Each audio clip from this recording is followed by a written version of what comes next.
बेटियां, वो तोहफा जो किस्मत से मिलता है। गर्मियों की एक दोपहर थी। धूप खिली हुई थी और हवा में हल्की सी नमी थी। सुनीता अपनी बालकनी में बैठी आइसक्रीम का आनंद ले रही थी। तभी उसकी नजर अपने देवर विनोद पर पड़ी, जो आंगन में कुछ काम कर रहा था। सुनीता के चेहरे पर एक हल्की सी मुस्कान आई, एक ऐसी मुस्कान जिसमें थोड़ी सी शरारत और थोड़ा सा व्यंग्य छिपा था। उसने विनोद की ओर देखा और मीठे स्वर में बोली, क्या देवर जी, तीसरी बेटी हुई है? अब तो दहेज के लिए पैसा जोड़ना शुरू कर दो। उसकी आवाज में एक ऐसा लहजा था जैसे वह कोई साधारण सी बात कह रही हो, लेकिन उसके शब्दों में एक गहरा अर्थ छुपा था। वह आगे बोली, बेटियां तो खर्च ही खर्च होती हैं ना। इस बार उसकी मुस्कान और चौड़ी हो गई, मानो वो विनोद की परेशानी का अंदाजा लगाकर खुश हो रही हो। विनोद ने सुनीता की बात सुनी और पल भर के लिए रुका। फिर उसने अपनी भाभी की ओर देखा और उसी मजाकिया लहजे में जवाब दिया, जिसमें अक्सर वह अपनी बातों को छिपाता था। भाभी, आप क्यों चिंता कर रही हैं? घर में लक्ष्मी आई है। उसकी आवाज में आत्मविश्वास और प्यार भरा था। उसने अपनी बात जारी रखी, और बेटियां बेटों से कम होती हैं क्या? देखिए ना, हर बेटी अपने साथ खुशियां लेकर आती है। विनोद की आंखों में अपनी बेटियों के लिए गर्व झलक रहा था। सुनीता मुस्कुराई तो सही, लेकिन उस मुस्कान में वो सच्ची खुशी नहीं थी जो विनोद के चेहरे पर थी। उसके मन में एक खट्टा मीठा एहसास बैठ गया। उसके अपने दो बेटे थे, और उसे इस बात का बड़ा घमंड था कि उसके घर में बेटों की किलकारियां गूंजती हैं। समय अपनी गति से बहता रहा।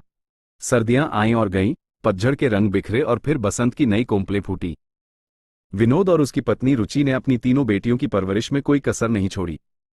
उन्होंने अपनी बेटियों को प्यार दिया, उनका समर्थन किया और उन्हें अच्छी शिक्षा दिलाई। तीनों बेटियां भी अपने माता पिता के प्यार और त्याग को समझती थी। वे पढ़ाई में हमेशा अव्वल रहीं, उनके संस्कार गहरे थे और उनका व्यवहार बेहद समझदार था।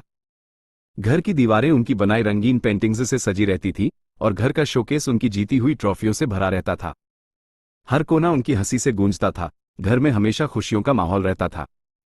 मगर सुनीता, जिसके मन में कहीं न कहीं बेटियों को लेकर एक अलग धारणा बैठी हुई थी, कोई मौका नहीं छोड़ती थी जब वह रुचि को ताना दे सके। उसकी बातों में अक्सर वह चिंता झलकती थी जो समाज में बेटियों को लेकर बनी हुई है। एक दिन फिर सुनीता ने रुचि से कहा, देखो बहन, चाहे बेटी कितनी भी होशियार हो, आखिर तो उसे दूसरे घर ही जाना है, और जाते वक्त दहेज तो देना ही पड़ेगा। जोड़ रही हो ना कुछ? उसकी आवाज में एक तरह की निश्चिंतता थी, जैसे यह एक अटल सत्य हो जिसे टाला नहीं जा सकता। रुचि ने सुनीता की बात सुनी, उसकी ओर देखा और सिर्फ मुस्कुरा दी। उस मुस्कान में न तो कोई शिकवा था और न ही कोई गुस्सा। उसके मन में एक गहरा विश्वास था। वो सोचती, इन तानों का जवाब वक्त देगा। बेटियां बोझ नहीं, वरदान हैं। विनोद एक शांत स्वभाव का व्यक्ति था, लेकिन अपनी बेटियों के भविष्य को लेकर वह हमेशा सजग रहता था। जब भी कोई उससे पूछता, भाई साहब, अब तो अपना घर बनवाइए, तो वो हंसकर कहता, जब मेरी बेटियां अपने पैरों पर खड़ी हो जाएंगी तो समझो मेरा घर भी बन जाएगा। अभी तो मुझे उनका भविष्य बनाना है। उसके लिए अपनी बेटियों की शिक्षा और उनका आत्मनिर्भर बनना ही सबसे बड़ा सपना था। वक्त बीतता गया। सूरज हर दिन उगता और ढलता रहा, और जीवन अपनी राह पर चलता रहा।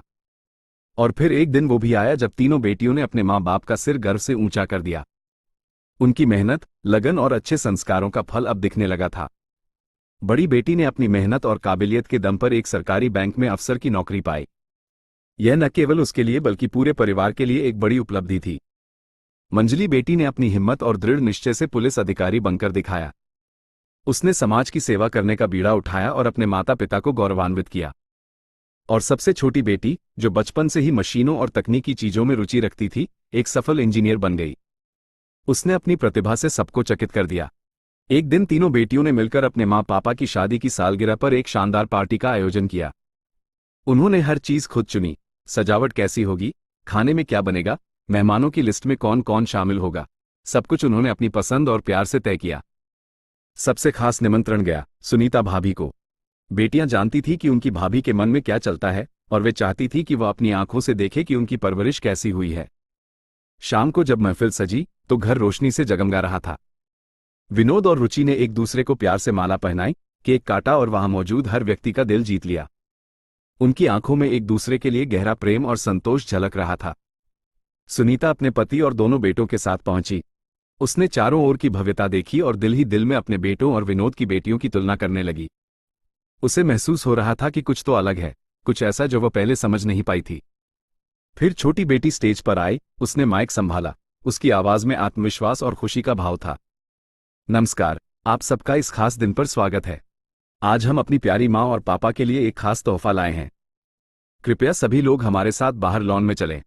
जैसे ही सभी लोग बाहर निकले, लॉन में हल्की रोशनी फैली हुई थी और सामने खड़ी थी एक ब्रांड न्यू चमचमाती कार। वो नई गाड़ी रोशनी में चमक रही थी, जैसे बेटियों का प्यार और कृतज्ञता साकार रूप ले रहा हो। पूरा लॉन तालियों की गूंज से भर गया। मेहमानों की आंखें आश्चर्य और प्रशंसा से चमक रही थी। छोटी बेटी ने अपने माता पिता की ओर देखा और मुस्कुराते हुए कहा, पापा, अब हम सब बड़ी हो गई हैं। अब आप स्कूटर पर नहीं, इस कार पर सवार होंगे। ये हमारी तरफ से एक छोटा सा शुक्रिया है, उस हर त्याग के लिए जो आपने हमारे लिए किया। उसकी आवाज में प्यार और सम्मान का भाव था। विनोद और रुचि की आंखें भीग गईं। यह उनके लिए सिर्फ एक गाड़ी नहीं थी, यह उनकी बेटियों का प्यार और उनके द्वारा किए गए हर त्याग का सम्मान था। उनकी भावनाएं शब्दों से परे थी। सुनीता सुन्न खड़ी थी। उसने अपनी आंखों से देखा कि जिन बेटियों को उसने कभी तानों की नजरों से देखा था, उन्हीं बेटियों ने अपने माता पिता को ऐसा तोहफा दिया जो शायद उसके बेटे कभी न दे सके। उसके मन में एक अजीब सी हलचल मची हुई थी। सुनीता ने आगे बढ़कर विनोद और रुचि को बधाई दी। बधाई हो देवर जी, आपकी बेटियां सच में अनमोल हैं। उसकी आवाज में वह पहले वाली व्यंग्यात्मकता नहीं थी, बल्कि एक सच्ची प्रशंसा का भाव था। विनोद ने सुनीता की ओर देखा और मुस्कुराकर जवाब दिया, भाभी, मैंने कहा था ना, बेटियां बेटों से कम नहीं होती। उसकी मुस्कान में कोई गर्व नहीं था, बल्कि एक शांत संतोष का भाव था, जैसे उसने एक सच्चाई साबित कर दी हो। सुनीता ने एक नज़र अपने बेटों की ओर देखा, जो अब भी एक कोने में खड़े होकर अपने फोन में खोए हुए थे। उस पल उसका सीना, जो कभी बेटे होने पर गर्व से भरा था, आज अचानक खाली सा लगने लगा। उसे एहसास हुआ कि उसने जीवन के एक महत्वपूर्ण पहलू को समझने में भूल की थी। सीख। बेटियां अगर प्यार, समर्थन और शिक्षा पाएं, तो वो कर गुजरती हैं जो कई बार बेटे भी नहीं कर पाते। उन्हें कम आंकना एक बड़ी भूल हो सकती है। बेटियों को बोझ नहीं, अवसर समझिए, क्योंकि जब वो उड़ती हैं तो साथ में परिवार का नाम भी ऊंचा करती हैं। वे न केवल अपने सपनों को पूरा करती हैं, बल्कि अपने परिवार के सपनों को भी साकार करती हैं। स्टोरी हमारी पसंद आई हो तो चैनल को लाइक और सब्सक्राइब करना ना भूलें। मिलते हैं अगले वीडियो में। धन्यवाद।